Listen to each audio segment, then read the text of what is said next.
Time for some news for your pet and your family. What is your dog eating? A new study says chances are something they shouldn't. It recommends just 221 dog foods out of more than 2,000 options. Now, many people disagree with the guidelines they're reading on the internet, but the study is sparking a conversation about pet food.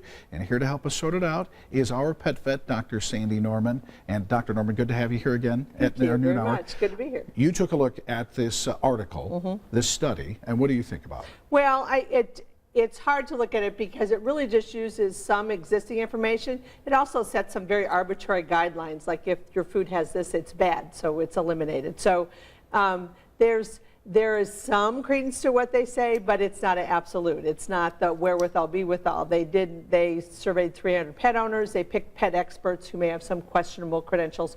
So it was just one look at existing information, but they did set a very restrictive list saying you had to be certified organic, you couldn't have corn, you couldn't have this, and some of that stuff is not necessarily bad. All right, how do people know exactly what kind of dog food to buy their dog? I mean, for a lot of folks, it's trial and error, or just maybe brand loyalty. Yeah, some of it's brand loyalty, and that's not necessarily good. You should work with your veterinarian. One thing that the article pointed out is there should be different foods for different stages of life, and that's absolutely true. A puppy should not eat what a senior dog eats.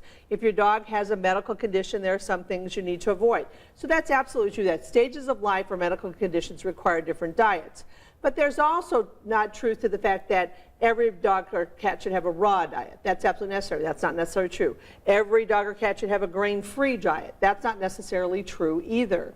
Only these grains are good. Only these sources of proteins are good. It's true that different dogs do better on different sources of protein. There are chicken-based foods, beef-based foods.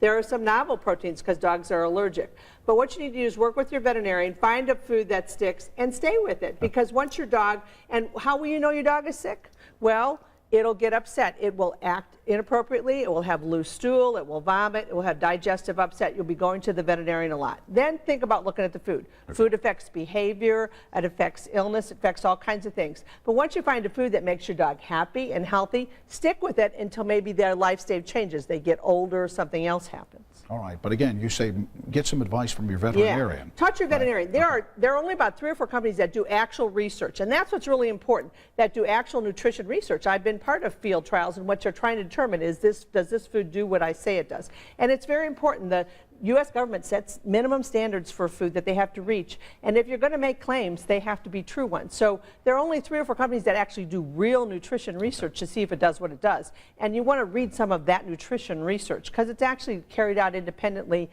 in conjunction with all different kinds of varieties of things that are in food. So work with your veterinarian to find the right one.